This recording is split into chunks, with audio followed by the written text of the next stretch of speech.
Đây mọi người ơi, sâu muống nha.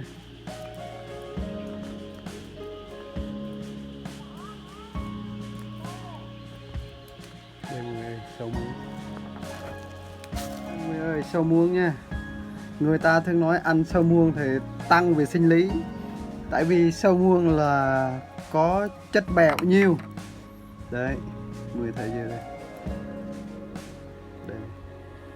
Sâu muống ăn phải ăn chín thôi nhé. Không ăn xong đâu nha. Hello cả nhà nha, hôm nay mình thì bắt sâu muống nhé. Đấy. Người ta nói sâu muống ăn là rất siêu ngon luôn.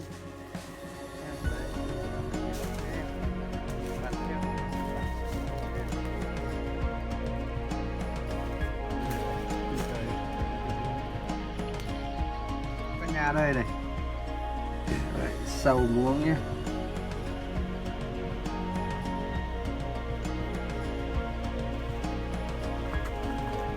Sâu muống nó về ăn là cũng là ngon đấy. Hello cả nhà nhá. Đây, làm sâu muống này.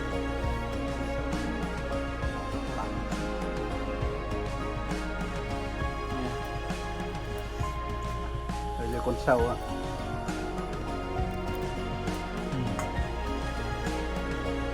Wow.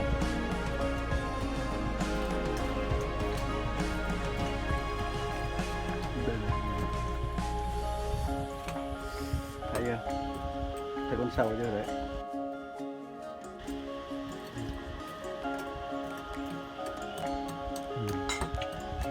Ngon lắm. Rồi.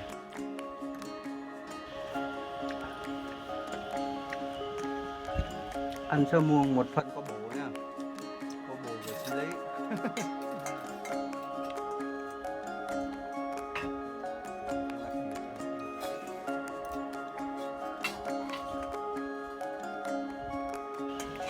Đây này mọi người.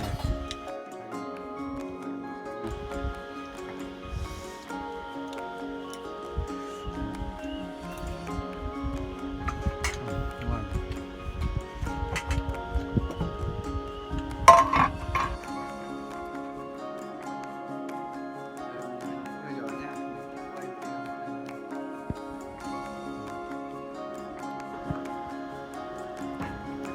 À.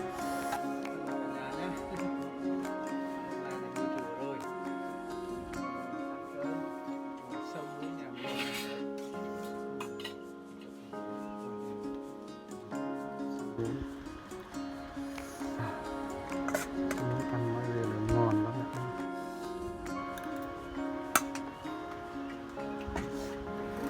Quá tuyệt vời luôn.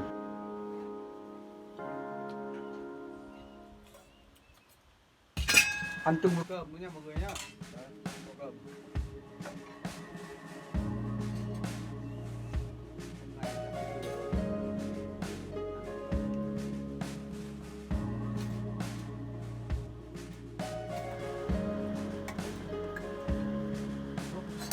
Đấy bỏ.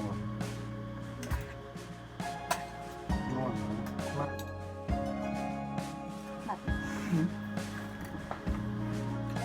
Rồi mừng cho con.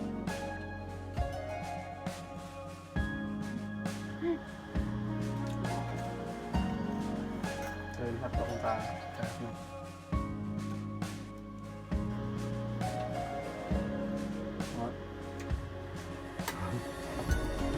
Món một số thì sau luôn nha, còn món sau thì video sau nha.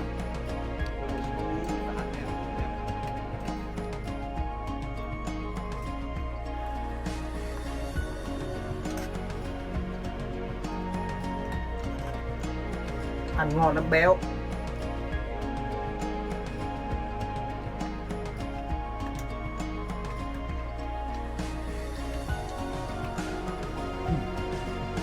Không ngon.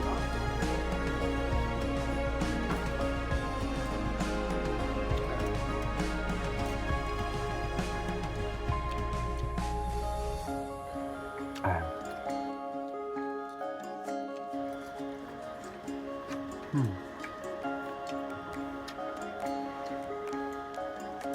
Không ngủ ngon.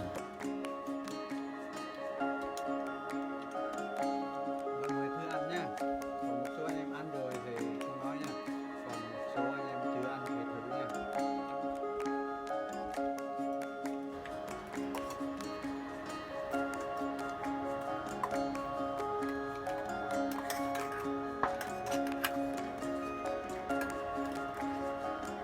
không ngon nữa mọi người.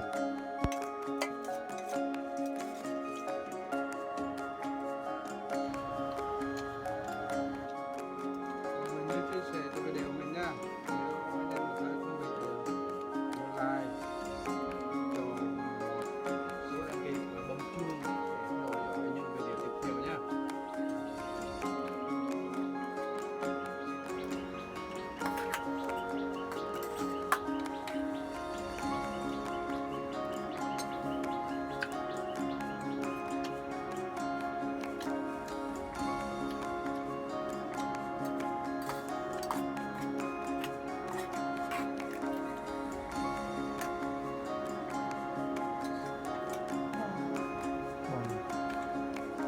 Rồi, tạm dừng video tại đây.